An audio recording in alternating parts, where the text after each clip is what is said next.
Hello children, so welcome to exam point. നമ്മൾ first chapter പഠിച്ചു the mysterious picture. First ചാപ്റ്ററിൽ interesting കാര്യങ്ങളൊക്കെ അറിഞ്ഞ് സെക്കൻഡ് ചാപ്റ്ററിലോട്ട് എത്തി നിൽക്കുവാണ്. ഫസ്റ്റ് ചാപ്റ്ററിലെ ആക്ടിവിറ്റീസും കാര്യങ്ങളൊക്കെ നിങ്ങൾ ചെയ്തല്ല അല്ലേ? അതൊക്കെ എക്സാം പോയിന്റ് ബുക്സിൽ നിന്നുള്ള എടുത്തിട്ടുള്ള ആക്ടിവിറ്റീസ് ഒക്കെയാണ്. അപ്പോൾ നിങ്ങൾക്ക് അതിൽ ബുക്ക് റെഫർ ചെയ്ത് അറിയാൻ പറ്റും, നോക്കാൻ പറ്റും, എഴുതാനൊക്കെ പറ്റും.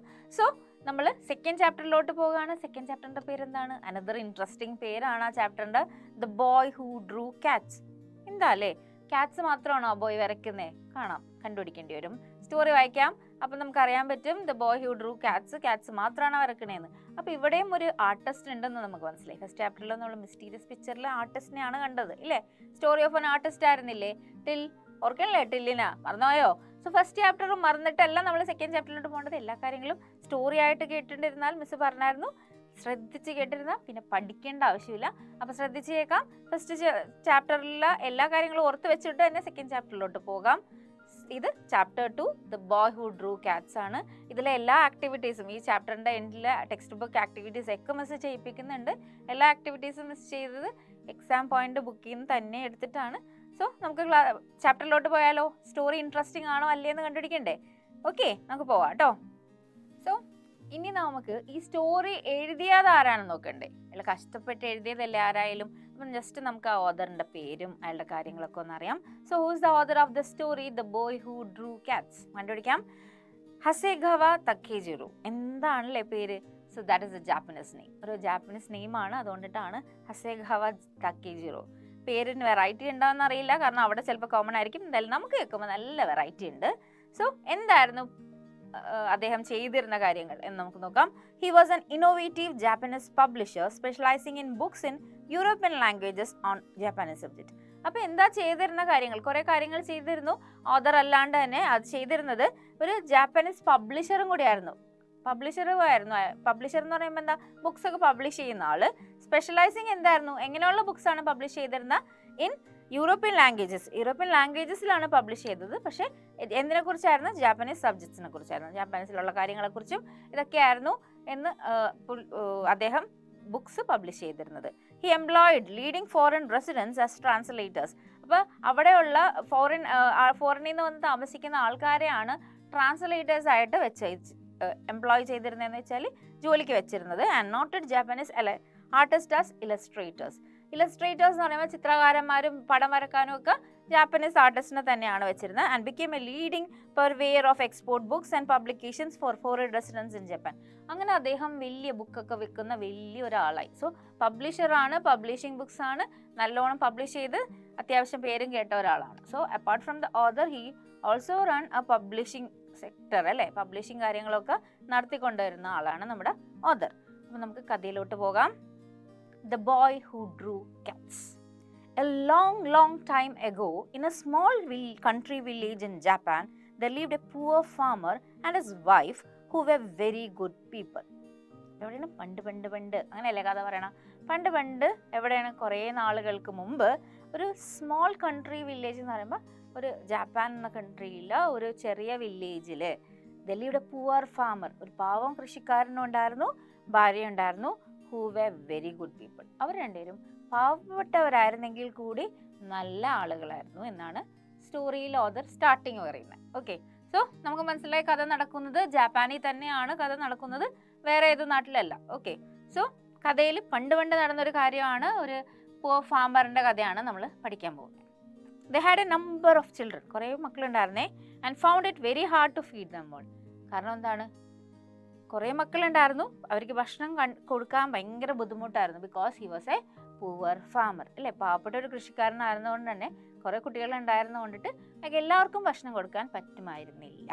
The eldest son was strong enough when only 14 years old to help his father. അപ്പോൾ 14 വയസ്സായപ്പോൾ തന്നെ മൂത്ത മകൻ അപ്പനെ കൃഷി ജോലിയിൽ കൃഷിപ്പണിയിൽ ഹെൽപ്പ് ചെയ്യാൻ തുടങ്ങി, സഹായിക്കാൻ തുടങ്ങി. And the little girls learned to help their mother almost as soon as they could walk. അപ്പോൾ ലിറ്റിൽ ഗേൾസ് എന്ന് മാത്രമേ പറയാനുള്ളൂ, മക്കളുടെ എണ്ണമൊന്നും എന്തായാലും സ്റ്റോറിയിൽ പറയുന്നില്ല. അപ്പോൾ ലിറ്റിൽ ഗേൾസ് എന്ന് പറഞ്ഞുകൊണ്ട് തന്നെ 2 പെൺകുട്ടികളുണ്ട്, രണ്ടെങ്കിലും ഉണ്ട് അല്ലേ എന്ന് നമുക്ക് ഊഹിക്കാം. കാരണം ഗേൾ എന്നല്ല പറഞ്ഞേക്കുന്നത്, ഗേൾസ് എന്നാണ്. And the little girls learn to help their mother almost as soon as they could walk. നടക്കാൻ പഠിച്ചപ്പോൾ തന്നെ അമ്മനെ ഹെൽപ്പ് ചെയ്യേണ്ടത് എങ്ങനെയാണെന്ന് ചെറിയ പെൺകുട്ടികൾ പഠിച്ചു എന്നാണ് ഇവിടെ സ്റ്റോറിയിൽ പറയുന്നത്. ക്ലിയർ? മനസ്സിലായല്ലോ അല്ലേ? ബട്ട് ദ യങ്ങസ്റ്റ് ചൈൽഡ്, അപ്പോൾ വേറൊരാളും കൂടി ഉണ്ട്. യങ്ങസ്റ്റ് ചൈൽഡ് എന്ന് പറയുമ്പോൾ ഇളയ മോനാണ്. A little boy did not seem to be fit for hard work. ഒരു യങ്ങസ്റ്റ് സണ്ണുണ്ട്, ഒരു ഇളയ മോനുണ്ട്. പക്ഷേ പുള്ളിക്കങ്ങാട് പണിയൊന്നും എടുക്കാനുള്ള അത്രയും ഒരു ഫിറ്റായിട്ടൊന്നും തോന്നിയില്ല. Okay, it did not seem to be fit for hard work. വലിയ കഠിനാധ്വാനമുള്ള ജോലികളൊന്നും ചെയ്യാൻ ഫിറ്റ് അല്ല എന്നുള്ളൊരു അങ്ങനെ ഒരു കോലമായിരുന്നു. കാരണം പാവപ്പെട്ട വീട്ടിലെ പിള്ളേരെയൊക്കെ ഒന്ന് സങ്കല്പിച്ച് നോക്കി, എന്തായിരിക്കും അന്നൊന്നും തിന്നാൻ വേണ്ടി 4 നേരം ഒന്നും തിന്നാൻ കിട്ടില്ല, 2 നേരമൊക്കെ കിട്ടിയാലായി. ഓക്കെ, അത്രേ ഉള്ളൂ. അല്ലാതെ 4 നേരം നിങ്ങളെപ്പോലെ അങ്ങനെ തിന്നാൻ കിട്ടുന്ന ആൾക്കാരൊന്നും ആയിരിക്കില്ല. അപ്പോൾ സോ കോലം ഹാർഡ് വർക്കൊക്കെ ചെയ്യാൻ ഭയങ്കര ബുദ്ധിമുട്ടായിരുന്നു. He was very cleverer than all his brothers and sisters. അപ്പോൾ വേറെ ബ്രദേഴ്സും ഉണ്ട് കേട്ടോ. മനസ്സിലായാലും ഇവിടെ ബ്രദേഴ്സ് എന്ന് പറഞ്ഞിട്ടുണ്ട്, all his brothers and sisters. But he was quite weak and small and people said he could never grow very big. എന്തായിരുന്നു? ഭയങ്കര ബുദ്ധിയായിരുന്നു. ആരെക്കാളൊക്കെ? ചേട്ടന്മാരെയും സിസ്റ്റേഴ്സിനെയും എല്ലാവരെക്കാളും, സഹോദരനെയും സഹോദരികളെയൊക്കെ കാലുമൊക്കെ ഭയങ്കര ബുദ്ധി കൂടുതലായിരുന്നു. ആർക്ക്? ഈ യങ്ങസ്റ്റ് സണ്ണിന്. പക്ഷേ ഭയങ്കര ക്വയറ്റ് ആയിരുന്നു, വീക്കായിരുന്നു, സ്മോൾ ആയിരുന്നു. അതായത് ഒട്ടും ബലമില്ലാത്ത ടൈപ്പ് ഒരു ശരീരപ്രകൃതിയായിരുന്നു, ഭയങ്കര ചെറുതായിരുന്നു. അപ്പോൾ അതുകൊണ്ട് തന്നെ ആളുകൾ എപ്പോഴും പറയും, നാട്ടുകാർക്ക് അങ്ങനെ ഒരു ജോലി ഉണ്ടല്ലോ അല്ലേ, നാട്ടുകാർക്ക് എന്താണ് എല്ലാവരുടെ കാര്യത്തിലും ഇടപെട്ട് അഭിപ്രായം പറയുക എന്നൊരു ജോലി കൂടി അവർക്കുണ്ട്. സോ എന്താണ് അവർ പറയണത്? And people said he could never grow very big. ഒരിക്കലും വലുതാവില്ല, അത് അത്രയും ചെറിയ പോലെയാണ് നിൽക്കുന്നത്. അപ്പോൾ ആ ശരീരപ്രകൃതി കണ്ടിട്ട് അവർക്ക് തോന്നിയതായിരിക്കും, എന്തായാലും അവർ ആ തോന്നിയ കാര്യം പറയുന്നുണ്ട്, വലുതാവില്ല. So his parents thought it would be better for him to become a priest than to become a farmer. ഒരു കൃഷിക്കാരനെ സംബന്ധിച്ച് ഒരു പ്രീസ്റ്റിന് ജോലികൾ കുറവാണ് അല്ലേ, കഠിനാധ്വാനങ്ങളൊന്നുമില്ല, വായോണ്ടുള്ള പറച്ചിലും കാര്യങ്ങളൊക്കെ അല്ലേ ഉള്ളൂ. പ്രീസ്റ്റ്ഹുഡൊക്കെ എന്താണെന്നറിയാലോ.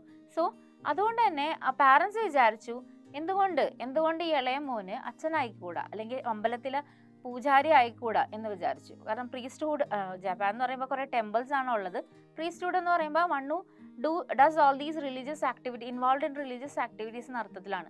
പ്രീസ്റ്റ് എന്ന് പറയുമ്പോൾ എപ്പോഴും പള്ളിയിൽ അച്ഛനെ മാത്രമല്ല ഉദ്ദേശിക്കുന്നത്. So than two become A farmer ആവണ്ട, ഒരു കൃഷിക്കാരനാവണ്ട, ഒരു റിലീജിയസ് കാര്യങ്ങളിൽ ഇടപെടുന്ന ഒരാളാവട്ടെ, അല്ലെങ്കിൽ ടെമ്പിളിൽ പോകട്ടെ എന്നുള്ള ഒരു ഉദ്ദേശമായിരുന്നു അവർ വിചാരിച്ചത്. കാരണം എന്തായാലും ആരോഗ്യമില്ല, ദുർബലനാണ് ആള്, ഒട്ടും ആരോഗ്യമില്ല, ഭയങ്കര വീക്കല്ലേ, അതങ്ങ് വിചാരിച്ചു. സോ എന്താണ് അവർ ചെയ്തത്? They took him with them to the village temple one day and asked the good old priest who lived there if he could have the little boy for his acolyte and teach him all that a priest ought to know. അപ്പോൾ അവരെന്ത് ചെയ്ത്, ഒരു ദിവസം ഈ കുട്ടീനെ, youngest സണ്ണിനെ വിളിച്ചുകൊണ്ട് പോയി ഒരു ടെമ്പിളിൽ പോയി. അവിടെ ഒരു ഓൾഡ് പ്രീസ്റ്റ് വയസ്സായ ഒരു പ്രീസ്റ്റ് ഉണ്ടായിരുന്നു. അവിടെ കൊണ്ട് ചെന്നിട്ട് ഈ ബോയിനെ കൊണ്ട് കാണിച്ചിട്ട് പറഞ്ഞ് അക്ലൈറ്റ് ആക്കോ. അക്കോലൈറ്റ് എന്ന് പറഞ്ഞാൽ ശിഷ്യനാക്കോ എന്നാണ് അർത്ഥം, ഡിസൈപ്പിൾ ആക്കോ എന്ന് ചോദിച്ചു. ആൻഡ് ടീച്ചും എല്ലാം, ഒരു പ്രീസ്റ്റ് പഠിക്കേണ്ടതായ എല്ലാ കാര്യങ്ങളും പഠിപ്പിച്ചു കൊടുക്കുക എന്നാണ് അവർ ആവശ്യപ്പെടുന്നത്. സോ മനസ്സിലായല്ലോ, കഥയിൽ ഇത്രയുമാണ് നമ്മൾ ഇത്രയും നേരം പഠിച്ചത്. ഒരു ഫാമർ ഉണ്ടായിരുന്നു, അയാളുടെ വൈഫുണ്ട്, അവർക്ക് കുറേ മക്കളുണ്ട്. അതുകൊണ്ടിട്ട് തന്നെ അവർ പാവപ്പെട്ടവരായിരുന്നു, കൊണ്ടിട്ട് തന്നെ ഇവർക്ക് എല്ലാവർക്കും ഫുഡ് കൊടുക്കാനുള്ള കഴിവ് അയാൾക്ക് ഉണ്ടായിരുന്നില്ല. മൂത്ത മോൻ 14 വയസ്സായപ്പോൾ തന്നെ പാരന്റിനെ ഹെൽപ്പ് ചെയ്യാൻ പോയി. പെൺമക്കളാണെങ്കിലും നടക്കാൻ തുടങ്ങിയ കാലം തുടങ്ങിയ തെറ്റി മദറിനെ ഹെൽപ്പ് ചെയ്യുവാണ്. പക്ഷെ ഇളയ ആള് മാത്രം ഒട്ടും ആരോഗ്യമില്ലാത്ത അൺഹെൽത്തി പോലത്തെ ഒരു പ്രകൃതം ആയതുകൊണ്ട് തന്നെ ഇവർ വിചാരിച്ചു വലുതാവില്ല. So let him become a priest. അങ്ങനെ ഒരു പ്രീസ്റ്റിന്റെ അടുത്ത് കൊണ്ടുപോയി ചെന്നു. ഇതാണ് നമ്മൾ ഇത്രയും നേരം പഠിച്ചത്. മനസ്സിലായല്ലോ? ഇത്രയും ഭാഗത്ത് ഒരു ഡൗട്ടും ഇല്ലല്ലോ. അപ്പോൾ അഡ്വൈസ് ഒക്കെ കിട്ടി. ഇനി കുട്ടി എന്താ ചെയ്യാൻ പോണേ നോക്കാം. വീട്ടിലോട്ട് തിരിച്ചാണോ അതോ വേറെ എന്താണ്, ആർട്ടിസ്റ്റ് ആവാനാണോ പോണ, പ്രീസ്റ്റ് ആവാനാണോ പോണ, എന്താണ് കുട്ടിയുടെ ഉദ്ദേശം എന്ന് നമുക്ക് കണ്ടുപിടിക്കാം. The boy did not know what the priest meant by saying avoid large places, keep too small. കുട്ടിക്ക് എന്താണ് പ്രീസ്റ്റ് പറഞ്ഞതെന്ന് മനസ്സിലായില്ല. എന്താ പറഞ്ഞത്? Avoid large places, keep to small എന്നാണ് പറഞ്ഞത്. പക്ഷെ അതിൻ്റെ അർത്ഥം എന്താണെന്ന് കുട്ടിക്ക് മനസ്സിലായതേ ഇല്ല. ഹി തോട്ട് ആൻഡ് തോട്ട്, കുറേ ചിന്തിച്ചു, കുറേ 2 പ്രാവശ്യമൊക്കെ ചിന്തിച്ചിട്ടുണ്ടാവും അല്ലേ, 2-3 പ്രാവശ്യം. നിങ്ങൾക്ക് മനസ്സിലായില്ലെങ്കിൽ എന്താ നിങ്ങൾ ചെയ്യണേ? നിങ്ങൾക്കൊരു കാര്യം ഇപ്പം പറഞ്ഞിട്ട് മനസ്സിലായില്ല, എന്ത് ചെയ്യും നിങ്ങൾ? 2-3 പ്രാവശ്യമൊക്കെ ചിന്തിക്കും, പിന്നെ ആരോടെങ്കിലും ഒക്കെ ചോദിക്കും അല്ലേ, എന്തായിരിക്കും ഇവിടെ പറഞ്ഞത്, ഒന്ന് പറഞ്ഞു തരുമോ എന്ന് ചോദിക്കൂലേ. So while he was tying up his little bundle of clothes, അധികം സാധനം കാര്യങ്ങളൊന്നും ഒന്നും ഇല്ല, കുറച്ച് ക്ലോത്ത്സ് ഉണ്ട്, അത് ടൈ ചെയ്തുകൊണ്ടിരിക്കുമ്പോഴും ഒക്കെ ഓർത്തുകൊണ്ടിരിക്കുക ടു ഗോ അവേ. ഓക്കെ, പോകാൻ പോവാണ്, എന്തായാലും പോകാൻ പറഞ്ഞല്ലോ. ഇങ്ങനെയാണ് ലാസ്റ്റ് ക്ഷമ നശിച്ച് പറഞ്ഞതാ പോകാൻ. അപ്പോൾ പോവാതെ നിവർത്തിയില്ല, പോവുക തന്നെ വേണം. But he could not understand those words. പക്ഷെ ഈ ബണ്ടിൽ ടൈ ചെയ്യുന്നു, എല്ലാ കാര്യങ്ങളും ചെയ്യുന്നു, പക്ഷെ അപ്പോഴൊന്നും കുട്ടിക്ക് മനസ്സിലായതേ ഇല്ല അതിൻ്റെ അർത്ഥം എന്താണെന്ന്. And he was afraid to speak to the priest anymore. പേടിയായി. എന്തുകൊണ്ടാ? അത്രയും നാള് നല്ല ക്ഷമയോടെ നിന്ന ആള് പെട്ടെന്ന് എന്താ ദേഷ്യത്തോടെ ആയിരിക്കണമല്ലോ, സിവിയർലി എന്നാണ് നമ്മളോട് പറഞ്ഞേക്കാം. അപ്പോൾ ഒരു ദേഷ്യമൊക്കെ വന്നിട്ടുണ്ട്. ദേഷ്യത്തോടെയാണ് ഇവിടുന്ന് പോകാൻ പറഞ്ഞേക്കണം.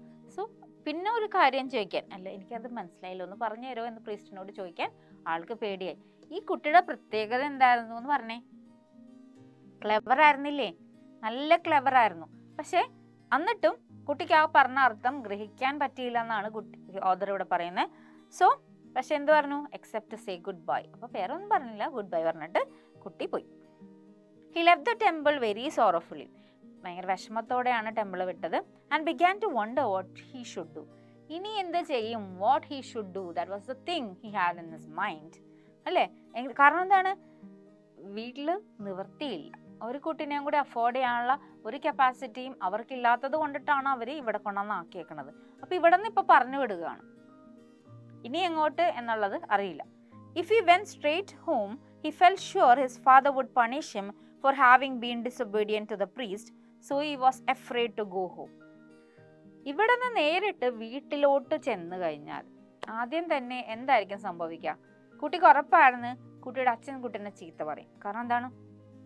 ഒരു സ്ഥലത്തുനിന്ന് പറഞ്ഞു വിടുക എന്ന് പറയണത് മിക്കപ്പോഴും നമ്മൾ എന്തെങ്കിലും കുരുത്തക്കേട് കാണിക്കുമ്പോഴാണ്, ഇല്ലേ? ഡിസൊബീഡിയന്റ് എന്നുള്ള ഒരു സിറ്റുവേഷൻ ആണ്. അപ്പോൾ പ്രീസ്റ്റിന് അനുസരിക്കാത്തതിന് എന്തായാലും വഴക്ക് പറയും. അതുകൊണ്ട് വഴക്ക് പറയില്ല, പണിഷ്യം. ഓക്കെ, അപ്പോൾ എന്തെങ്കിലും പണിഷ്മെന്റും കിട്ടും. അതുകൊണ്ട് വീട്ടിലോട്ട് തിരിച്ചു പോകാൻ പേടിയായിരുന്നു. All at once he remembered that at the next village 12 miles away there was a very big temple. പെട്ടെന്ന് കുട്ടിക്ക് ഓർമ്മ വന്ന് കുറച്ചു ദൂരെ ഒരു 12 മൈലുകൾക്കപ്പുറം അടുത്ത വില്ലേജിൽ, ഇവരുടെ വില്ലേജിലല്ല, അടുത്ത വില്ലേജിൽ ഒരു വലിയ ടെമ്പിൾ ഉണ്ട്. അപ്പൊ ഇതിനേക്കാൾ വലുതാണ് എന്താണെങ്കിലും, അല്ലെ? ഈ ടെമ്പിളിന് ഒരിക്കലും വലുതാന്ന് പറഞ്ഞിട്ടുള്ള there was a big temple, there is a big temple. അതുകൊണ്ട് ആ ടെമ്പിളിൽ പോയാലോ എന്നായിരിക്കും അടുത്ത ആലോചന, അല്ലെ? He had heard there were several priests at that temple and he made his mind to go to them and ask them to take him for the occult. അപ്പോൾ കുട്ടി തീരുമാനിച്ചു, എന്തായാലും വീട്ടിൽ പോകുന്ന ഓപ്ഷൻ ഒന്നുമില്ല എനിക്ക്. കാരണം വീട്ടിൽ ചെന്ന് കഴിഞ്ഞാൽ എന്ത് വന്നാലും അച്ഛൻ്റെ ചീത്ത വെക്കും. അതിലും നല്ലത് ഞാൻ ആ വില്ലേജിൽ പോയിട്ട്, ആ വലിയൊരു അമ്പലത്തിൽ പോയിട്ട് അവിടുത്തെ പ്രീസ്റ്റിൻ്റെ കാല് പിടിച്ചിട്ടാണെങ്കിലും എന്നെ നിങ്ങളുടെ ശിഷ്യനാക്കോ എന്ന് ചോദിക്കാം. കാരണം അവിടെ അതൊരു വലിയ ടെമ്പിളാണ്, അവിടെ അപ്പോൾ കുറേ പ്രീസ്റ്റ് ഉണ്ട്. അപ്പോൾ എന്തായാലും ഒരു ശിഷ്യൻ്റെ ഒരു ആവശ്യം എന്തായാലും ഉണ്ടാവുമായിരിക്കും എന്നുള്ളത് ചിന്തിച്ച് റിക്വസ്റ്റ് ചെയ്യാമെന്നൊക്കെ വിചാരിച്ച് ആൾ പോവുകയാണേ. Now that big temple was closed up, but the boy did not know this fact. പക്ഷേ ഒരു അപകടം ഉണ്ടായിരുന്നു. എന്തായിരുന്നു അപകടം? ഒരു പ്രശ്നം ഉള്ളതെന്ന് വെച്ചാൽ ആ ബിഗ് ടെമ്പിൾ ഇപ്പം ക്ലോസ്ഡ് ആണ്, ഓപ്പൺ അല്ല, ക്ലോസ്ഡ് ആണ്. ബട്ട് കുട്ടിക്ക് ഈ കാര്യം അറിയില്ലായിരുന്നു. കുട്ടി അമ്പലത്തിനെ കുറിച്ച് കേട്ടിട്ടേ ഉള്ളൂ. കുട്ടിക്ക് അത് ക്ലോസ് ചെയ്തേക്കാണോ ഓപ്പൺ ചെയ്തേക്കാണോ, ഇപ്പം അവിടെ എന്തെങ്കിലും റിലീജിയസ് തിങ്സ് ഹാപ്പൻ ചെയ്യുന്നുണ്ടോ, റിലീജിയസ് പ്രോഗ്രാംസോ അങ്ങനെയുള്ള കാര്യങ്ങളൊക്കെ ഉണ്ടോ, സെറമണീസ് നടക്കണുണ്ടോ, ഒന്നും കുട്ടിക്ക് അറിയില്ലായിരുന്നു. കുട്ടി അമ്പലത്തിനെ കുറിച്ച് കേട്ടിട്ടുള്ളത് മാത്രമേ ഉള്ളൂ. The reason it had been closed up was that a goblin had frightened the priest away and had taken possession of the place. എന്തുകൊണ്ടാണ് അമ്പലം പൂട്ടിച്ചത്? Why? What is the problem? അവിടെ ഒരു വലിയൊരു ഗോബ്ലിൻ ഉണ്ട്. Okay, and freight. ആ goblin എന്ന് പറയുന്നത് ഒരു ഭീകര ജീവി, ഒരു വലിയ ജീവി, എന്താ പറയാ, ഒരു ഭയാനക രൂപത്തിലുള്ള ജീവിയൊക്കെയാണ് ഗോബ്ലിൻ എന്ന് വിശേഷിപ്പിക്കുന്നത്. So the reason was it was closed up. അവിടെ ഒരു ഗോബ്ലിൻ ഉണ്ട്. ആ ഗോബ്ലിൻ ഈ പ്രീസ്റ്റിനെയൊക്കെ പേടിപ്പിച്ച് വെച്ചേക്കുവാണ്. എന്നിട്ട് പേടിപ്പിച്ചത് കൊണ്ടിട്ട് തന്നെ അവർക്ക് അവിടെ നിന്ന് ഇറങ്ങിപ്പോകേണ്ടി വന്ന്. സോ അമ്പലം ആരുടെ സ്വന്തമായി? അമ്പലം ഗോബ്ലിൻ്റെ സ്വന്തമായി. അമ്പലത്തിലെ കാര്യങ്ങളും ചെയ്യാനൊന്നും അവിടെ ആളില്ല. അതുകൊണ്ട് തന്നെ അമ്പലം പൂട്ടിപ്പോയായിരുന്നു. Some brave warriors had afterward gone to that temple at night to kill the goblin, but then they had never been seen alive again. കുറേ വാരിയേഴ്സ് ഒക്കെ ഉണ്ടല്ലോ, ധീര ആൾക്കാരും ധൈര്യശാലികളൊക്കെ ഉണ്ട് അവിടെ. അവരൊക്കെ കൂടി ഈ ഗോബ്ലിനെ കൊല്ലാം എന്ന് വിചാരിച്ച് പോയിട്ടുണ്ട് ആ അമ്പലത്തിൽ. പക്ഷേ അവരെ ആരും പിന്നീട് ജീവനോടെ കണ്ടിട്ടില്ല എന്നാണ് പറയണത്. ഓക്കെ, ഭയങ്കര ധൈര്യശാലികളായിരുന്നു. അവർ ഗോബ്ലിനെ കൊല്ലും എന്ന് പറഞ്ഞിട്ടാണ് അവർ പോയത്. So but they were never seen alive again എന്നാണ് പറയുന്നത്. Nobody had ever told these things to the boy. So he walked all the way to the village hoping to be kindly treated by the priest. അപ്പോൾ ഇതൊന്നും അറിയാതെയാണ് നമ്മുടെ കുട്ടി പോകുന്നത്. ഈ boy എന്ന നമ്മുടെ മെയിൻ ക്യാരക്ടർ വില്ലേജിൽ വലിയൊരു അമ്പലം ഉണ്ടെന്ന് മാത്രം അറിയാം, കുറേ പ്രീസ്റ്റ് അവിടെ ഉണ്ടെന്ന് അറിയാം. ഇപ്പം ആ അമ്പലം പൂട്ടിക്കിടക്കണയാണെന്നോ അവിടെ ഒരു ഗോബ്ലിൻ ഉണ്ടെന്നോ ഒരു പരിപാടി അവിടെ നടക്കണില്ലെന്നോ അവിടെ ചെന്ന് കഴിഞ്ഞാൽ കൊല്ലപ്പെടുമെന്നോ ഒന്നും അറിയില്ല. ഇതൊന്നും അറിയാതെ കുട്ടി പോവുകയാണ് അമ്പലത്തിലോട്ട്, പുതിയ സ്ഥലത്തിലോട്ട്. എന്താണ് പ്രതീക്ഷ? അവരെന്നെ അവിടുത്തെ ശിഷ്യനാക്കും. So that is the thing. Kindly treat ചെയ്യാന്ന് പറയുമ്പോൾ ട്രീറ്റ് കൊടുക്കുക എന്നല്ലല്ലോ, because he won't be an acolyte. വീട്ടിൽ പോകാൻ ഓപ്ഷൻ ഇല്ലാത്തതുകൊണ്ട് ഒരു ശിഷ്യനാവുക, അത് തന്നെയാണ് ഉദ്ദേശം. അപ്പോൾ ആ പ്രതീക്ഷയിലാണ് പോണത്. When he got to the village, it was already dark and all the people were in bed. But he saw the big temple on a hill at the other end of the principal street and he saw there was a light in the temple. അപ്പോൾ നടന്നാണല്ലോ പോണേ, ബസ്സും അങ്ങനെയുള്ള കാര്യങ്ങളൊന്നുമില്ല. അപ്പോൾ അങ്ങനെ നടന്നു പോകുമ്പോൾ കുട്ടി നടന്ന് വില്ലേജിലെത്തിയപ്പോഴേക്കും ഇരുട്ടായപ്പോൾ എല്ലാ വില്ലേജേഴ്സും എല്ലാ പീപ്പിൾ അവിടെയുള്ള എല്ലാ ജനങ്ങളും എന്തായി? ഉറക്കത്തിലായി. പക്ഷേ ഈ ബിഗ് ടെമ്പിളിൽ എന്തുണ്ടായി? ഒരു ഹില്ലിൻ്റെ പുറത്താണ് ഈ ബിഗ് ടെമ്പിൾ ഉള്ളത്. അവിടെ ഒരു പ്രിൻസിപ്പൽ സ്റ്റുഡൻ്റ് അടുത്ത് അവിടെ ഒരു ലൈറ്റ് കുട്ടി കണ്ട്. എന്താ കണ്ടത് കുട്ടി? He saw there was light in the ടെമ്പിളിൽ ലൈറ്റ് ഉണ്ടെന്ന് മനസ്സിലായി. People who tell the story say that Goblin used to make that light in order to tempt lonely travelers to ask for shelter. അപ്പോൾ അവിടെ ഒരു light ഉള്ളത്, അവിടെയുള്ള ജനങ്ങൾ പറയുന്നത് എന്താണെന്ന് വെച്ചാൽ അവിടെ ഒരു ലൈറ്റ് ഉള്ളത് ഗോബ്ലിന് അട്രാക്ട് ചെയ്യാൻ വേണ്ടിയിട്ടാണ്, ടെംപ്റ്റ് ചെയ്യാൻ, പ്രലോഭിപ്പിക്കാൻ. ജനങ്ങൾ ഇപ്പോൾ ഒറ്റക്കൊക്കെ പോകുന്ന യാത്രക്കാരാകുമ്പോൾ രാത്രിയൊക്കെ ആകുമ്പോൾ എവിടെയെങ്കിലും എങ്ങനെയെങ്കിലും എനിക്ക് ഒരു നൈറ്റ് സ്റ്റേ ചെയ്യാൻ ഒരു സ്ഥലമാവുമല്ലോ. സോ ആ ഒരു ടെംപ്റ്റേഷൻ കിട്ടാൻ വേണ്ടിയിട്ടാണ്. ലൈറ്റ് ഉണ്ടെങ്കിലല്ലേ അവിടെ ടെമ്പിൾ വർക്ക് ചെയ്യണമെന്ന് മനസ്സിലാവുള്ളൂ, ടെമ്പിളിൽ ആൾക്കാരുണ്ടെന്ന് മനസ്സിലാവുള്ളൂ. ലൈറ്റ് ഓഫ് ഇല്ലെങ്കിൽ എന്ത് പറ്റും? ആരുമില്ല. അപ്പോൾ അതുകൊണ്ട് ആരും ചോദിച്ചു വരില്ല. സോ ജനങ്ങൾ അവിടെ സംസാരിച്ചിരുന്നതെന്ന് വെച്ചാൽ അവരുടെ സംസാര വിഷയം ഇതായിരുന്നു. ആ ഗോബ്ലിൻ തന്നെയാണ് അങ്ങനെ ഒരു ലൈറ്റ് അവിടെ സെറ്റപ്പ് ചെയ്ത് വെച്ചേക്കണം. എന്തിനായിരുന്നു? ജനങ്ങളെ ആകർഷിക്കാൻ. ആരെയായിരുന്നു? ലോൺലി സ്ട്രേഞ്ചേഴ്സ്, ട്രാവൽ ചെയ്യുന്ന ആൾക്കാരെ ആകർഷിക്കാൻ വേണ്ടി. ട്രാവലേഴ്സ് ആണല്ലോ. ട്രാവലേഴ്സ് എന്ന് പറയുമ്പോൾ അവർക്ക് ചിലപ്പോൾ ഒരു സ്ഥലം, ട്രാവലിംഗ് എന്താണെന്ന് നിങ്ങൾക്ക് അറിയാലോ. ഒരു സ്ഥലത്ത് നിന്ന് ഇപ്പോൾ ഓൾ ഇന്ത്യ കറങ്ങാൻ പോണ ആൾക്കാരാണെങ്കിൽ ഇപ്പം ചെന്നൈയിൽ എത്തിക്കഴിഞ്ഞ് കോയമ്പത്തൂരിൽ അവിടെ എത്തിക്കഴിയുമ്പോൾ നമുക്ക് അവിടെ ഒരു സ്റ്റേ വേണം. അപ്പോൾ നമ്മൾ അവിടെ എന്താ ചെയ്യുക? വല്ല ഹോട്ടലിലൊക്കെ സ്റ്റേ ചെയ്യും. ഈ ബോയ്ക്കും അതുപോലെയുള്ള വന്ന ട്രാവലേഴ്സിനും സ്ഥലം വേണ്ടേ? സോ അങ്ങനെയുള്ളതിന് വേണ്ടിയിട്ടാണ് ആ ലൈറ്റ് അവിടെ ഉള്ളതെന്നാണ് പറയുന്നത്. സോ എന്തായാലും കുട്ടി വെളിച്ചം കണ്ട് കുട്ടി പോവാണ്. The boy went at once to the temple and knocked. അപ്പോൾ അമ്പലത്തിൻ്റെ ഫ്രണ്ടിൽ ചെന്നിട്ട് കൊട്ടി, ഡും കൊട്ടിയിട്ട് എന്താ വെച്ചാൽ there was no sound inside. അകത്തുനിന്ന് ആളും ഇല്ല, ഒച്ചയില്ല, കൊട്ടലോ അത്രേ ഉള്ളൂ ഇവിടെ പുറത്തുനിന്ന്. He knocked and knocked again but still nobody came. കുറേ നേരം കുട്ടി വിളിച്ചിട്ടും ആരും വന്നില്ല. അപ്പോൾ കുട്ടി നോക്ക് ചെയ്ത് അവിടെ നിൽക്കുവാണ്, ആരും വന്നിട്ടില്ല. അറ്റ് ലാസ്റ്റ് ക്ഷമയൊക്കെ നശിച്ചിട്ടോ. At last he push gently at the ഡോറിലൊന്ന് പതുക്കെ ഒന്ന് തട്ടി നോക്കി. ഇങ്ങനെ നമ്മൾ കുറേ നേരം ഇട്ട് മുട്ടിയിട്ട് ആരും വന്നില്ല. അപ്പം നമ്മൾ ഡോറൊന്ന് തട്ടി നോക്കുവാണ്. ഡോർ തട്ടി നോക്കുമ്പോൾ എന്താ പറ്റി? And was quite glad to find that it had not been fastened. തട്ടിയപ്പോൾ എന്താ സംഭവിച്ചത്? ഡോർ തുറന്നു. അപ്പം കുട്ടിക്ക് സന്തോഷമായി അല്ലേ? നമുക്ക് സന്തോഷമായി. അകത്ത് ആരെങ്കിലും ഉറങ്ങണായിരിക്കും, മേ ബി രാത്രി ആയാലും എന്തായാലും ഇപ്പം ചിലപ്പോൾ ഉറങ്ങിപ്പോയതായിരിക്കും എന്ന് വിചാരിച്ച് കുട്ടിക്ക് സന്തോഷം. എന്തായാലും രാത്രി കിടക്കാൻ എന്തായാലും ഒരു സ്ഥലമായല്ലോ അല്ലേ? എവിടെ കിടക്കും? അല്ലെങ്കിൽ രാത്രി അറിയാത്ത വില്ലേജ്, ആരെയും അറിയില്ല, ആ വില്ലേജിൽ തന്നെ പുതിയൊരാളാണ്. അപ്പോൾ so he was glad to find that it had not been fastened എന്നാണ് കൂട്ടിയിട്ടുണ്ടായിരുന്നില്ല. So he went in and saw a lamp burning but no priest. അപ്പോൾ അകത്ത് കയറി ചെന്ന് കഴിഞ്ഞപ്പോൾ അവിടെ ഒരു വിളക്ക് കത്തുന്നുണ്ടായിരുന്നു. പക്ഷെ പ്രീസ്റ്റിനെ ഒന്നും കുട്ടി കണ്ടില്ല. പ്രീസ്റ്റ് ഉണ്ടോ അവിടെ കാണാൻ? ഇല്ലല്ലേ, പ്രീസ്റ്റ് ഇല്ല. പക്ഷെ കുട്ടിക്ക് അറിയില്ല. സോ നമുക്ക് കണ്ടുപിടിക്കാം. He thought some priest would be sure to come very soon and he sat down and waited. അപ്പോൾ അവിടെ ലൈറ്റ് കത്തിച്ച് വെച്ചേക്കണോണ്ട് തന്നെ കുട്ടിക്കൊരു പ്രതീക്ഷ വന്ന് കുറച്ച് നേരം കഴിയുമ്പോൾ ഏതെങ്കിലും ഒരു പ്രീസ്റ്റ് ആ വഴി വരുമായിരിക്കും. അതുകൊണ്ട് തന്നെ കുട്ടി വെയിറ്റ് ചെയ്തു, അവിടെ താഴെ ഇരുന്ന് വെയിറ്റ് ചെയ്തു. കുറച്ച് നേരം കഴിഞ്ഞപ്പോൾ ബോറടിച്ചേ. Then he soon noticed that everything in the temple was grey with dust and thickly spun over with cobwebs. അപ്പോൾ അവിടെ താഴെ ഇങ്ങനെ ഇരിക്കുകയാണ്, ടെമ്പിളിൽ ഇരിക്കുകയാണ്. ഇപ്പം ടെമ്പിളിൽ താഴെ ഇങ്ങനെ ഇരുന്നപ്പോഴാണ് കുട്ടി എല്ലാം ചുറ്റുപാടൊക്കെ ഇങ്ങനെ നോക്കിയപ്പോൾ എന്താ കണ്ടത്? എല്ലാ സ്ഥലത്തും നല്ല പൊടിയാണ്, ഗ്രേ വിത്ത് ഡസ്റ്റ്. ഒരു സ്ഥലം പൊടി നരച്ചിരിക്കുകയാണ് എന്ന് പറയുമ്പോൾ ആ പൊടിയുടെ ക്വാണ്ടിറ്റി എന്ന് പറയുന്നത് വളരെ വലുതായിരിക്കും. പിന്നെ എന്തായിരുന്നു, സ്പൺ വിത്ത് കോബ്വെബ്സ് എന്നാണ്. ചെലന്തി വല കൊണ്ട് മൂടപ്പെട്ടതായിട്ടാണ് ഓരോ സ്ഥലങ്ങളും കുട്ടി കണ്ടത്. Okay, so he thought to himself that the priest would certainly like to have an acolyte to keep the place clean. അപ്പോൾ കുട്ടിക്ക് തോന്നി, എന്തായാലും ഇത്രയും വൃത്തികേടായിട്ട് സൂക്ഷിക്കുന്ന ടെമ്പിളാണ്, കാരണം കുട്ടി ഇത്രയും നാൾ ജീവിച്ചിരുന്ന ടെമ്പിൾ വേണമെങ്കിൽ നല്ല നീറ്റ് ആൻഡ് ക്ലീൻ ആയിരിക്കും. അല്ലെങ്കിലും ടെമ്പിളൊക്കെ എപ്പോഴും നീറ്റ് ആൻഡ് ക്ലീൻ അല്ലേ. സോ കുട്ടി വിചാരിക്കും, ഇവിടെ എന്തായാലും ഒരു ശിഷ്യൻ്റെ ആവശ്യം ഇവർക്കുണ്ട്, കാരണം ടെമ്പിൾ ക്ലീൻ ആക്കെങ്കിലൊക്കെ വേണ്ടേ, പഠിത്തം മാത്രമല്ലല്ലോ ജോലി, എല്ലാ ജോലികളും ചെയ്യണ്ടേ അല്ലേ. He wondered why they had allowed everything to get so dusty. What most pleased him, however, were some big white screen good to paint cats upon. അപ്പോൾ കുട്ടി ആലോചിച്ച്, എന്നാലും ഇവർ ഇതെന്തിനായിരിക്കുമല്ലേ ഇങ്ങനെ അഴുക്കാക്കാനും പൊടിയാക്കാനും ഒക്കെ സമ്മതിച്ചത്. മീൻസ് എല്ലാ ദിവസവും ക്ലീൻ ചെയ്യാനാണെങ്കിൽ ഇങ്ങനെ പൊടിയാവില്ലല്ലോ. അപ്പോൾ കുട്ടി ഇങ്ങനെ ആലോചിച്ച്, പക്ഷേ അപ്പം തന്നെ ശ്രദ്ധയൊക്കെ മാറി. എന്തായിരുന്നു, അവിടെ വേറെ കുറച്ച് കാര്യങ്ങൾ കണ്ടു. അപ്പോൾ ഭയങ്കര സന്തോഷമായി. What was that? എന്തായിരുന്നു, കുറേ ബിഗ് വൈറ്റ് സ്ക്രീൻസ് കണ്ടു. കുറേ വെളുത്ത സ്ക്രീൻ എന്ന് പറയും. അപ്പോൾ അത് കണ്ടു. അവിടെ പെയിൻ്റ് അടിക്കാം. ആരെയാണ് പെയിൻ്റ് അടിക്കാൻ പോണേ? Good to paint cats upon. കാറ്റിനെ വരച്ചിട്ട് പെയിൻ്റ് അടിക്കാനുള്ള സ്ഥലം അവിടെ ഇഷ്ടം പോലെ ഉണ്ടായിരുന്നതുകൊണ്ട് തന്നെ ആൾ ഭയങ്കര ഹാപ്പിയായി. Though he was tired, he looked at once for a writing box and found one and ground some ink and began to paint cats.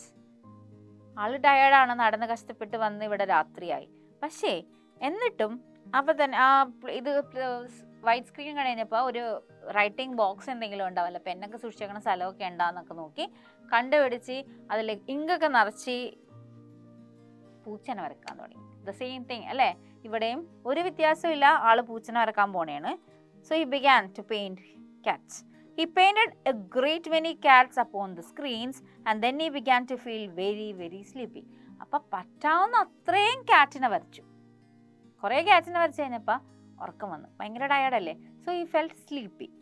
He was just on the point of lying down to sleep beside one of the screens when he suddenly remembered the words, avoid large places, keep too small. ഓർക്കണ്ടോ advice? ആരാ പറഞ്ഞത്? The old priest അല്ലേ, നേരത്തെ ടെമ്പിളിലെ priest, വില്ലേജിലെ ടെമ്പിളിലെ priest എന്താ പറഞ്ഞത്? Avoid large places, keep to small. അപ്പോൾ പണിയൊക്കെ കഴിഞ്ഞ് പെയിൻറ്റിങ് ഒക്കെ കഴിഞ്ഞ് ആൾ നല്ല ടയേർഡായി, ഇനി എവിടെയെങ്കിലും ഒന്ന് കിടന്നുറങ്ങിയാൽ മതി എന്ന് വിചാരിച്ചപ്പോഴാണ്, കിടന്നുറങ്ങാൻ പോകണമായിരുന്നു, അപ്പോഴാണ് പെട്ടെന്ന് ആലോചിച്ചത്, എന്നോട് പ്രീസ്റ്റ് ഇങ്ങനെ പറഞ്ഞിട്ടുണ്ടായല്ലോ വലിയ വലിയ സ്ഥലങ്ങളിൽ അവോയ്ഡ് ചെയ്യണം, കീപ് ടു സ്മോൾ, സ്മോൾ സ്ഥലങ്ങളിലോട്ട് പോകണം, വലിയ സ്ഥലങ്ങൾ ഒഴിവാക്കുക അല്ലേ. The temple was very large. He was all alone. Temple ആണെങ്കിലോ ഭയങ്കര വലുതും, ടെമ്പിളിൽ ആരുണ്ടായിരുന്നു? ഒറ്റക്കായിരുന്നു, വേറെ ആരും ഇല്ലായിരുന്നു.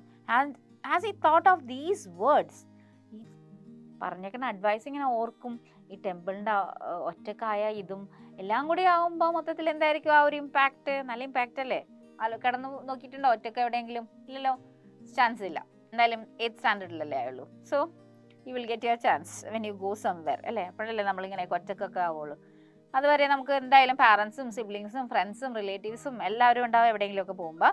സോ ഇവിടെ കുട്ടിയും ഈ സമയത്ത് കുട്ടിക്ക് ടെൻഷനായി, പേടിയായി. ആ ആംബിയൻസ് പിന്നെ വേർഡ്സ് ഓഫ് ദ പ്രീസ്റ്റ് എല്ലാം കൂടി ആയപ്പോൾ മൊത്തത്തിൽ ഫ്രൈറ്റൻഡായി. അത് എന്തായാലും മനസ്സിലായിട്ടില്ല എന്താ സംഭവം ഇപ്പോഴാൾക്ക്. പക്ഷേ he began to feel for the first time little afraid. ആദ്യമായിട്ട് കുട്ടിക്ക് പേടിയായി. ഇത്രയും നാൾ പേടിയൊന്നും ആൾക്കില്ലായിരുന്നു. പക്ഷെ ഇപ്പോൾ ഈ സിറ്റുവേഷനിൽ ആ മൊത്തത്തിൽ ആ ഒറ്റപ്പെട്ട സിറ്റുവേഷനും ആംബിയൻസും വേർഡ്സും എല്ലാം കൂടി ആയപ്പോൾ ആൾക്ക് നല്ല പേടിയായി. And he resolve to look for a small place in which to sleep. അപ്പോൾ ഇതെങ്ങനെ സൊല്യൂഷൻ, ഇതിനെന്താ സൊല്യൂഷൻ എന്ന് വിചാരിച്ച് പുള്ളി എന്താ ചെയ്തത്? ഒരു സ്മോൾ പ്ലേസ്, എവിടെയാണ് ഒരു സ്മോൾ പ്ലേസ് കണ്ടുപിടിക്കാൻ പറ്റുക എന്ന് നോക്കി.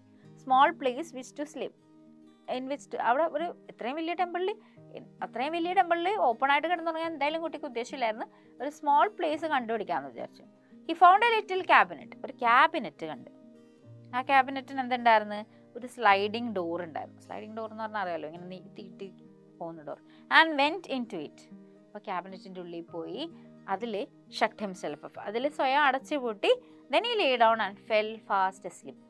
കിടന്നുറങ്ങിപ്പോയി. ക്ഷീണമല്ലേ, അപ്പൊ തന്നെ ഉറങ്ങൂലേ? ക്ഷീണമാണെങ്കിൽ ഉറങ്ങും അല്ലേ? അപ്പൊ എന്ത് പറ്റി? Very late in the night, കുറേ രാത്രിയായിട്ടോ, മേ ബി പാതിരാത്രി ആയിരിക്കും. He was awakened by a most terrible noise, a noise of fighting and screaming. എന്താ സ്ക്രീമിങ്? അലർച്ച അല്ലേ? പേടിപ്പെടുത്തുന്ന ഭയാനകമായ കുറെ ശബ്ദങ്ങൾ കേൾക്കാൻ തുടങ്ങി. എപ്പോഴാ? വെരി ലേറ്റ് ഇൻ ദ നൈറ്റ്. അപ്പൊ ആ ഒച്ചയാനക്കവും ബഹളം, സ്ക്രീമിംഗ് എന്ന് പറയുമ്പോൾ അറിയാലോ, മിസ് ഇപ്പോൾ സ്ക്രീം ചെയ്യണില്ല, നിങ്ങൾ പേടിച്ചോ. അപ്പോൾ ആ സ്ക്രീമിങ്ങിന്റെ സൗണ്ടൊക്കെ കേട്ട് ആള് എണീറ്റ്. ഉറക്കത്തിൽ നിന്ന് ആരായാലും എണീക്കും, അത്രയും ബോധം കിട്ടുന്ന ആരും ഉറങ്ങൂലല്ലോ. ഇറ്റ് വാസ് സോ ഡ്രെഡ്ഫുൾ, ഭയങ്കര ഭയാനകമായിരുന്നു. That he was afraid even to look through a chink of the little cabinet. He lay very still holding his breath for fright. അപ്പോൾ എന്താ, ഈ ക്യാബിനറ്റിൻ്റെ, ഈ സ്ലൈഡിങ് ഡോറിൻ്റെയൊക്കെ ക്യാബിനറ്റ് എന്നൊക്കെ മിക്ക ഡോറിനൊക്കെ നമുക്ക് എന്തെങ്കിലുമൊക്കെ ഒരു ചെറിയൊരു ചിങ്ക് ഉണ്ടാവും. ചിങ്ക് എന്ന് പറഞ്ഞാൽ ചെറിയ ദ്വാരം പോലെ, അല്ലെങ്കിൽ ഒരു ഗ്യാപ്പ്, എന്തെങ്കിലും ഒരു സ്പേസ് ഉണ്ടാവും നമുക്ക് അതിൽ കൂടെ ലൈറ്റൊക്കെ കാണാൻ. അപ്പം അതിൽ കൂടി പോലും നോക്കാൻ ബോയ്ക്ക് പേടിയായിരുന്നു, ഈ കുട്ടിക്ക് ഭയങ്കര പേടിയായിരുന്നു. ആലോചിച്ച് നോക്കിയേ, നിങ്ങളാണെങ്കിലും സെയിം, നമുക്കും പേടിയാവില്ലേ? മിസ്സിനെ പേടിയാകും. ഒറ്റയ്ക്ക് ഇങ്ങനെ ഒരു സംഭവം രാത്രി എന്താണ് ഭയാനകമായ കുറേ ശബ്ദങ്ങൾ കേൾക്കണം, അല്ലാതെ ആരും വിളിക്കണ ശബ്ദമൊന്നും അല്ല. ഫൈറ്റിംഗ് എന്താണ്, terrible sounds of fighting and screaming. ഇടിപിടിക്കുന്നു, ഒച്ചെടുക്കുന്നു, അലർച്ച, ബഹളം, ആകെ കൂടി നല്ല പുകില്. അപ്പൊ അത് കേട്ടിട്ട് ആരായാലും ഒന്ന് പേടിക്കും അല്ലേ? അത് അങ്ങനെ ഒരു സൗണ്ടാണ് കേട്ടത് കേട്ടോ. The light that had been in the temple went out, but the awful sounds continued and became more awful, and all the temple shook. എന്തായിരുന്നു? അവിടെ ഒരു ലാമ്പ് ഉണ്ടായിരുന്നു ബേൺ ചെയ്തുകൊണ്ടിരുന്ന. ആ ലാമ്പ് കെട്ടുപോയി. സിറ്റുവേഷൻ ഇമാജിൻ ചെയ്യുക, കാണുക, മനസ്സിൽ കാണുക കേട്ടോ. The lamp was out, the light was out. പിന്നെന്താണ്? പക്ഷേ അപ്പോഴും ആ ഭയാനക സൗണ്ട് അവിടെ തന്നെ ഉണ്ടായി. ദ ഓഫുൾ സൗണ്ട്സ് കണ്ടിന്യൂഡ്, കൂടുതൽ, ആൻഡ് ബിക്കെയിം മോർ ഓഫുൾ, കൂടുതൽ ഭയാനകമായി കൊണ്ടേ ഇരുന്നുള്ളൂ sound. All the temple shook. ടെമ്പിൾ ഷുക്ക് എന്ന് പറഞ്ഞാൽ ഫുൾ അമ്പലം മുഴുവൻ ഞെട്ടി വിറച്ചു കുലുങ്ങി എന്നൊക്കെ പറയൂലേ, അതാണ് all the temple shook. After A long time silence came. കുറേ നേരം കഴിഞ്ഞപ്പോൾ എന്തായി? സൗണ്ടൊന്നുമില്ല, കംപ്ലീറ്റ് സൈലൻസ് അല്ലേ? അത്രയും നേരം ഒച്ചപ്പാടും ബഹളവും ഒക്കെ ആയിട്ട് ഇപ്പം ടെമ്പിളിൽ പിൻ ഡ്രോപ്പ് സൈലൻസ് ആണ്. പിൻ ഡ്രോപ്പ് സൈലൻസ് എന്താ? എന്തെങ്കിലും ഒരു സാധനം താഴെ വീണാൽ കേൾക്കാം, അത്രയും സൈലൻസ് ആയി. But the boy was still afraid to move. പക്ഷെ കുട്ടിക്ക് പുറത്തിറങ്ങാൻ പേടിയായി. ഇത്രയും നേരം സൗണ്ടായിരുന്നു, പെട്ടെന്നില്ല നിൽക്കുക. പക്ഷെ കുട്ടിക്ക് പേടിയാണേ. He did not move until the light of the morning sun shone into the cabinet through the chinks of the little door. അപ്പോൾ രാവിലെ വെളിച്ചം, സൂര്യൻ്റെ വെളിച്ചം വന്നതും ഒരു ലൈറ്റിൻ്റെ വെളിച്ചം വന്നതും ഒക്കെ നമുക്ക് നന്നായിട്ട് ഡിഫറൻഷിയേറ്റ് ചെയ്ത് അറിയാൻ പറ്റും, വ്യത്യാസം ഉണ്ടാവുമല്ലോ. അപ്പോൾ രാവിലെ സൂര്യൻ്റെ പ്രഭാത കിരണങ്ങൾ ഇങ്ങനെ വരുന്ന വരെ കുട്ടി പുറത്തോട്ടൊന്നും വന്നില്ല കേട്ടോ. കുട്ടി അവിടെ തന്നെ അനങ്ങാതിരുന്നു. He did not move until the light of the morning sun shone into the cabinet through the chinks of the little door. ആ ലിറ്റിൽ ഡോറിലെ കുറേ ചെറിയൊരു ഗ്യാപ്പും ഒക്കെ കൂടി ഈ സൺലൈറ്റ് ഇങ്ങനെ കടന്നു വന്നവരെ കുട്ടി പുറത്തോട്ട് ഇറങ്ങാൻ മുതിർന്നില്ല. Then he got out of his hiding place very cautiously and looked about. അപ്പോൾ എങ്ങനെയാണ് നമ്മൾ പുറത്തോട്ടിറങ്ങുക? പിന്നെ പതുക്കി പുറത്തോട്ടിറങ്ങി കുട്ടി. എന്നിട്ട് എല്ലാവരും ചുറ്റുപാടൊക്കെ ഒന്ന് നിരീക്ഷിച്ച്. കോഷ്യസ്ലി എന്ന് പറയുമ്പോൾ വളരെ ശ്രദ്ധാപൂർവം. കാരണം എന്താ? ഇല്ല, ഒച്ചപ്പാടും ബഹളമൊക്കെ കേട്ട സ്ഥലത്താണേ ഒറ്റക്കാണ് നിൽക്കുന്നത്. ഇപ്പോഴും രാവിലെ ആയി എന്നുള്ളൊരു വ്യത്യാസം മാത്രമേ ഉള്ളൂ, സൗണ്ടും ഇല്ല അല്ലേ? സൗണ്ടൊക്കെ പോയി. And looked about. അപ്പോൾ ചുറ്റുപാടും ഒന്ന് നോക്കുക. The first thing he so was that all the floor of the temple was covered with blood. അപ്പോൾ ആദ്യം കണ്ട കാഴ്ച എന്താ? ടെമ്പിളിൻ്റെ ഫ്ലോറിൽ full ബ്ലഡാ, covered with blood. And then he saw lying dead in the middle of it an enormous monstrous rat, a goblin rat bigger than a cow. അപ്പോൾ ആദ്യം കണ്ടത് എന്തായിരുന്നു? ഒരു ടെമ്പിള് ഫുള്ള് ബ്ലഡാ, temple is covered with blood. അതാണ് ആദ്യം കണ്ടത്. അത് കഴിഞ്ഞപ്പോൾ ഒരു ഡെഡ് ബോഡി കണ്ടു. എന്തായിരുന്നു ആ dead body? Middle of the ടെമ്പിളിലുണ്ടായിരുന്നു ഒരു enormous. What is enormous? Enormous എന്താ? ബിഗ് അല്ലേ? വളരെ വലുത്. എനോമസ് ബിഗ് ആണ്. മോൺസ്ട്രസ് എന്ന് പറഞ്ഞാൽ പേടിപ്പെടുത്തുന്ന, എന്താണ്? ഭയാനകമായ, ഭീകരല്ല, ഭയാനകമായ. Okay, enormous monstrous rat, a goblin rat. അതായിരുന്നു നമ്മുടെ കഥയിലെ villain, a goblin rat. Bigger than a cow. കണ്ടോ? പശുവിനേക്കാൾ വലിയ റാറ്റിനെ കണ്ടോ? So that is why it was called goblin rat. Okay, അപ്പോൾ അതുകൊണ്ടിട്ട് അത് എന്തായിരുന്നു, ബിഗ്ഗർ ദാൻ എ കൗ. അതിൻ്റെ എന്താ കണ്ടത്, dead body. So he was dead. പോയല്ല, the goblin rat was dead. But who or what could have killed it? എന്തായിരിക്കും കൊന്നത്? There was no man or other creature to be seen. ആരുമില്ല അവിടെ, ഒരു മനുഷ്യനില്ല, വേറെ ഒരു ജീവനെയും കുട്ടി കണ്ടില്ല. അപ്പൊ ആരായിരിക്കും കൊന്നത്? Suddenly the boy observed that the mouths of all the cats he had drawn the night before were red and wet with blood. തലേ ദിവസം കുട്ടി വരച്ച കുറേ പൂച്ചയുടെ പടമില്ലേ, ആ പടത്തിലേക്ക് നോക്കിയപ്പോൾ ആ പടത്തിന്റെ ചുണ്ടിലൊക്കെ എന്താണ്, വായയിലൊക്കെ ബ്ലഡും നനഞ്ഞ്, ബ്ലഡ് എന്ന് പറയുമ്പോൾ ഉണങ്ങിയിട്ടില്ല, ആ ബ്ലഡിന്റെ നനവും ആ ചോരയുടെ കളറും ഒക്കെ ആരുടെ മേത്തുള്ള ക്യാറ്റാണ് കേട്ടോ, പടം വരച്ച ക്യാറ്റിന്റെ ഇതില്. Then he knew that the goblin had been killed by the cats which he had drawn. അപ്പോൾ കുട്ടിക്ക് മനസ്സിലായി ആരാ കൊന്നത്, ആരാ ഈ ഗോബ്ലിൻ റാറ്റിനെ കൊന്നത്, ആരാ? The cats which the boy had drawn. അല്ലേ, കുട്ടി വരച്ച പൂച്ചകളാണ് goblin റാറ്റിനെ കൊന്നേ. And then also for the first time he understood why the wise old priest had said to him, avoid large places at night, keep too small. അപ്പോൾ ആദ്യമായിട്ട് കുട്ടിക്ക് മനസ്സിലായി എന്ത്, priest എന്തുകൊണ്ടാണ് അങ്ങനെ പറഞ്ഞത്. പ്രീസ്റ്റ് എന്തുകൊണ്ടാണ് അങ്ങനെ പറഞ്ഞത്? വലിയ വലിയ സ്ഥലങ്ങളിൽ ഒറ്റക്കൊക്കെ ആയിരിക്കുമ്പോൾ കൂടുതൽ എന്തെങ്കിലുമൊക്കെ അപകടം വരാനുള്ള ചാൻസ് ഉണ്ടാവും. സോ ചെറിയ സ്ഥലങ്ങളിലായിരിക്കുക എന്നാണ് പ്രീസ്റ്റ് ഉദ്ദേശിച്ചത്. അപ്പൊ അതിന്റെ അർത്ഥവും ആർക്ക് മനസ്സിലായി? നമ്മുടെ കുട്ടിക്ക് മനസ്സിലായി. Afterwards, the boy became a very famous artist. Some of the cats which he drew are still shown to the travelers in Japan. അപ്പോൾ കുറേ കാലം കഴിഞ്ഞപ്പോൾ, കുറച്ച് കാലം കഴിഞ്ഞപ്പോൾക്കും ഈ കുട്ടി ആരായി? പ്രീസ്റ്റ് ആണോ ആയത്? No, he became a painter, a very famous artist. ഇപ്പോഴും ഈ ജപ്പാനിൽ പോയി കഴിഞ്ഞാൽ, ജപ്പാനിൽ പോകാൻ ഉദ്ദേശിക്കുന്നുണ്ടെങ്കിൽ some of the cats which he drew are still shown to the travelers in Japan. ജപ്പാനിൽ വിസിറ്റ് ചെയ്യുമ്പോൾ ഈ പൂച്ചനെ നമുക്ക് പൂച്ചയുടെ പടം കേട്ടോ കാണാൻ പറ്റും എന്നാണ് പറയപ്പെടുന്നത്. ഓക്കെ, സോ ഇതാണ് story. The story is over. കഥ മനസ്സിലായല്ലോ അല്ലേ? അപ്പോൾ ആരായിരുന്നു? ഒരു ഫാമർ ഉണ്ടായിരുന്നു, ആ ഫാമറിൻ്റെ വൈഫ് ഉണ്ടായിരുന്നു, കുറേ കുട്ടികളുണ്ടായിരുന്നു. യങ്ങസ്റ്റ് ബോയ് ഭയങ്കര വീക്കായിരുന്നു, he didn't grow so big. അപ്പോൾ എന്തായിരുന്നു, പ്രീസ്റ്റ് ആക്കും കൊണ്ട് ഓൾഡ് മാൻ്റെ അടുത്താക്കി.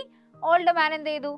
പ്രീസ്റ്റ് ചോദിച്ചപ്പോൾ എല്ലാം നല്ല ഉത്തരവൊക്കെ പറഞ്ഞു കണ്ടിട്ട് പ്രീസ്റ്റ് ആക്കാൻ എടുത്തു. പക്ഷേ ഓൾഡ് മാൻ എന്താണ്, ഇറിറ്റേറ്റഡ് ആയി. എന്തുകൊണ്ട്? പൂച്ചനെ ഇറക്കണം ഏത് നേരം. ബാക്കിയുള്ള കാര്യങ്ങളൊക്കെ ഓക്കെയാണ് ആള്, പക്ഷെ പൂച്ചനെ ഇറക്കണോണ്ട് ഇറിറ്റേറ്റഡ് ആയിട്ട് പുള്ളി ഒരു അഡ്വൈസ് ഒക്കെ കൊടുത്ത് പറഞ്ഞു വിട്ട്.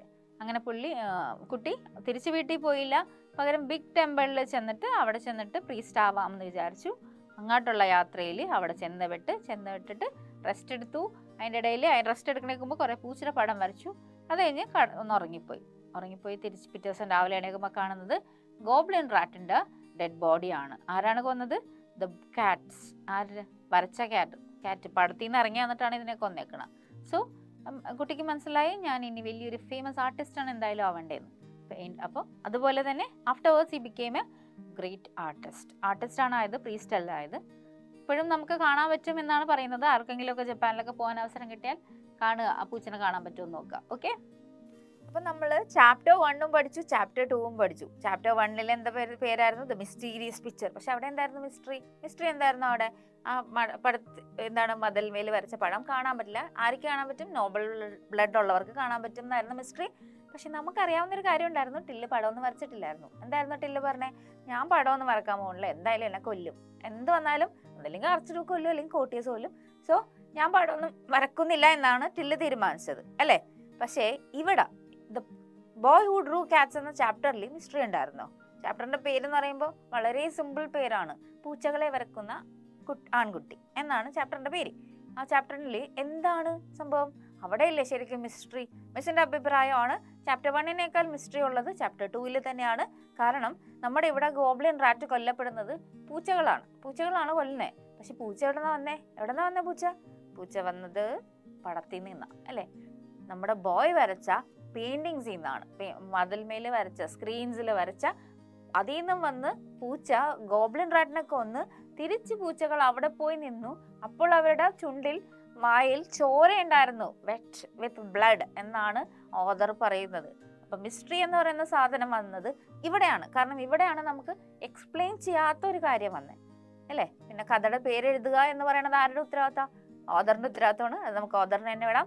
സോ 2 സ്റ്റോറിയും പഠിച്ചു കഴിഞ്ഞില്ലേ നമ്മള്. അപ്പൊ ഈ ബോയ് ഹു ഡ്രൂ കാറ്റ്സ് എന്ന് പറഞ്ഞ സ്റ്റോറി പച്ചവെള്ളം പോലെ മനസ്സിലായില്ലേ? ഇനി ഒന്നും മനസ്സിലാവാനില്ലല്ലോ, ഇല്ലേ? അപ്പൊ നമുക്ക് ഇനി അടുത്ത ഭാഗം കാണാം. എന്തായിരുന്നു? ക്വസ്റ്റ്യൻ ആൻസേഴ്സിലോട്ട് പോകാം.